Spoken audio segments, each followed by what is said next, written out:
полудня, дорогие подписчики. Да, снова новая рисовка спрайтов. Можете ударить меня по голове арматурой за это. Сегодня необычный день, поэтому я выпускаю необычное видео. Как вам известно, а может и нет, я веду паблик в ВК, но думаю, вы не знаете, сколько он существует, а также, что веду я его не одна. Со мной его ведут два чудесных человека – Странгер и Ликорис. Даю им слово, чтобы они рассказали немного о себе.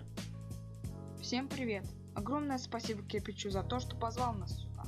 Я Странгер, художник и аниматор, который занимался исключительно анимацией на своем малоизвестном YouTube канале. Именно поэтому я решил, что надо двигаться дальше. И вот я уже сижу и базарю прямо здесь. Небольшое дополнение. К сожалению, из-за проблемной ситуации в жизни Ликорис не смог принять участие в ролике. Нам искренне жаль. Что же из себя представляет наш паблик? Если вкратце, это типичное САО с рисунками, видео и информативными постами, например, про виды персонажей. Я являюсь в нем главным админом и в принципе создателем. Однако в этом сообществе не всегда было так, как сейчас. Ранее я вела его совсем с другими людьми, своей бывшей подругой А и ее подругой В. К сожалению, между мной и А произошел серьезный конфликт, и я сняла ее с роли администратора, а после заблокировала к черту. Подробности лучше раскрывать не буду. Что касается В, я просто также сняла ее с роли, но блокировки она избежала. В итоге я предложила Странгеру стать вторым админом вместо них, а спустя время к нам присоединился и Ликорис. Такие вот дела. В чем же суть данного ролика? Дело в том, что у нашего дорогого паблика «Разноцветные чернила» сегодня юбилей, аж целых 5 лет. Он пережил много, даже мои ранние убогие попытки в стилизацию, а также наблюдал за развитием моих, не только, персонажей.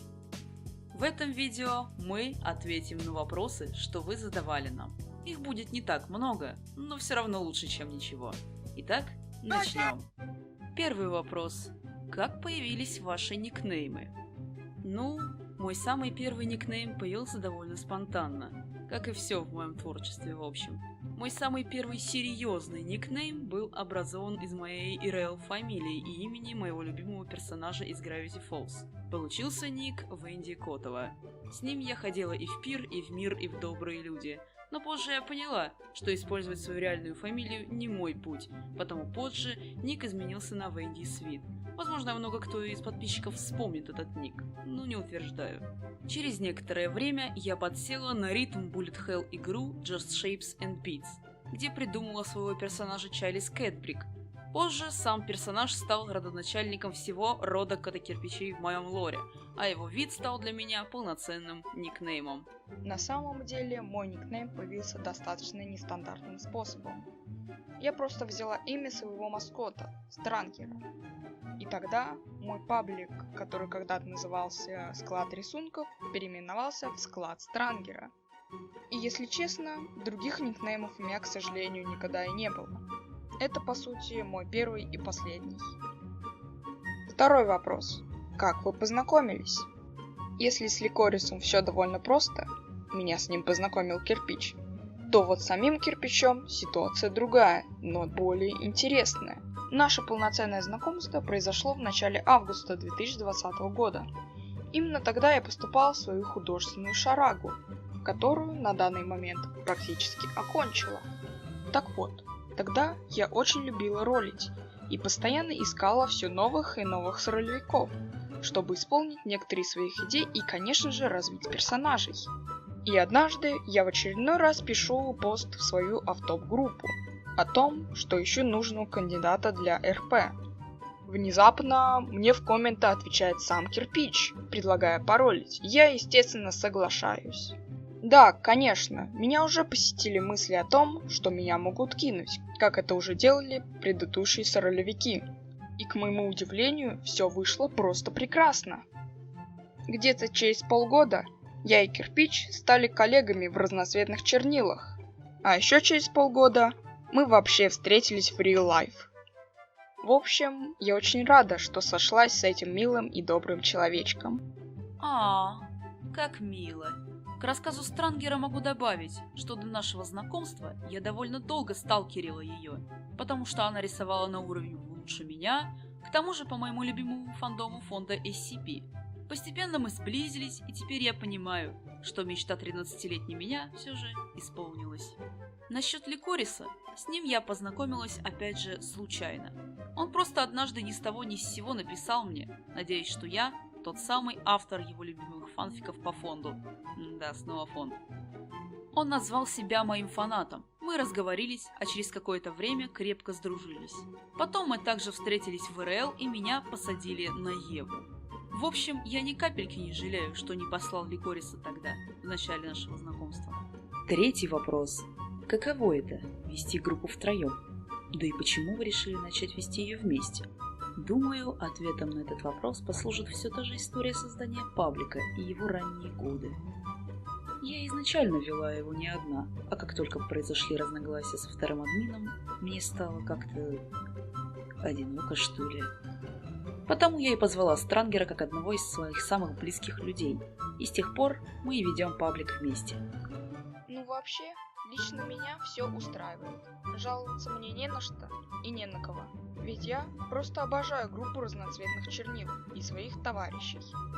И да, я просто люблю подобные группы, где есть не только один единственный админ, а два или целых 3.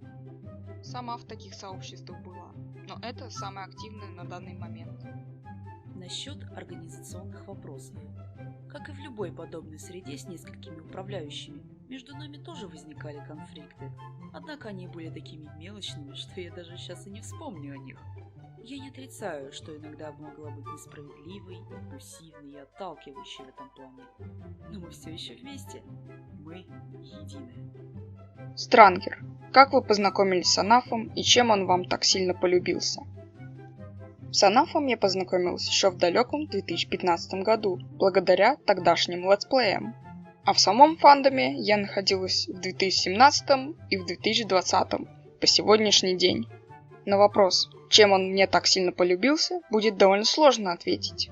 Но я скажу, что мне безумно нравится идея отхода от оригинальной концепции с пиццериями и аниматрониками.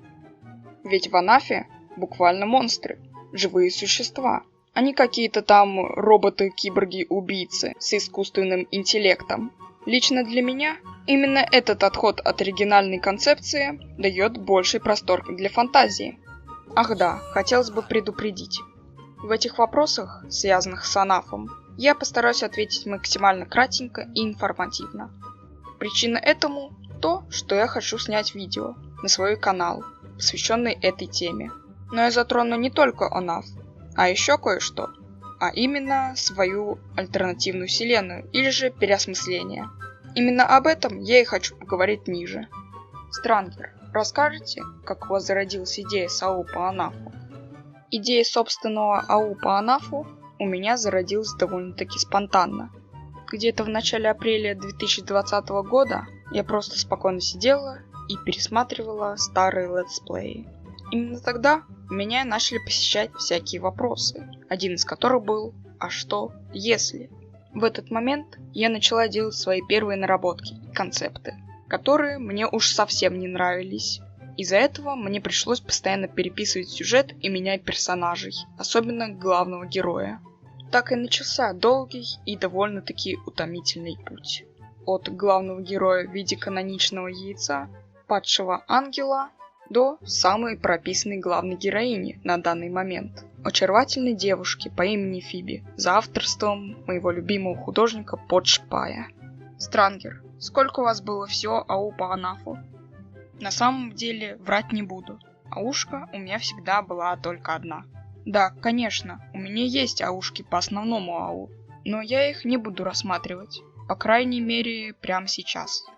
Просто с момента создания первой вариации переосмысления столько всего поменялось. Но на данный момент я уже нащупала ту самую жилку, которая мне действительно нравится и которую я очень хочу развить. И я уже потихоньку мучу сюжет, о котором, я надеюсь, все совсем скоро узнают. Кстати, мы также публиковали посты о вопросах в Твиттере, и нам задали еще несколько вопросов. Сейчас мы ответим и на них. Первый вопрос. Традиш или диджитал? Я больше предпочитаю диджитал. В традишке я рисую мало, мне в ней не очень удобно. Второй вопрос. Пробовал ли ты когда-нибудь анимировать? Есть ли у тебя анимации? К сожалению, в отличие от анимаций Странгера, мои анимации напоминают скорее что-то вроде гифок. Но, возможно, когда-нибудь я сделаю что-то анимационное. Пока что есть только гифки и аниматики. Третий вопрос. На каких инструментах ты умеешь играть, кроме саксофона? А на каких бы хотела научиться играть? Кроме саксофона я также владею фортепиано и укулеле. Очень хотела бы освоить вокал, голос как музыкальный инструмент. Возможно, еще и сопрано-сакс. Выражаю огромную благодарность своей Big Sis Кибердрим 25 за то, что задала мне эти вопросы. На этом моменте мы будем прощаться. И перед тем, как полностью удалиться, я хочу кое-что вам сказать. Если вас заинтересовала такая персона, как я, то я приглашаю вас в свой телеграм-канал, а также в группу ВКонтакте. А для иностранных пользователей у меня есть свой твиттер. Я была бы очень признательна, если бы вы зашли и даже подписались на меня. В завершение хочу поблагодарить всех своих подписчиков и тех, кто просто задавал нам вопросы. Не забудьте подписаться на этот канал, канал Странгера, поставить на наше видео лайк, а также, естественно, подписаться на разноцветные чернила. Всех с наступающим Новым годом, АРЧ с юбилеем. До скорого. Мяу.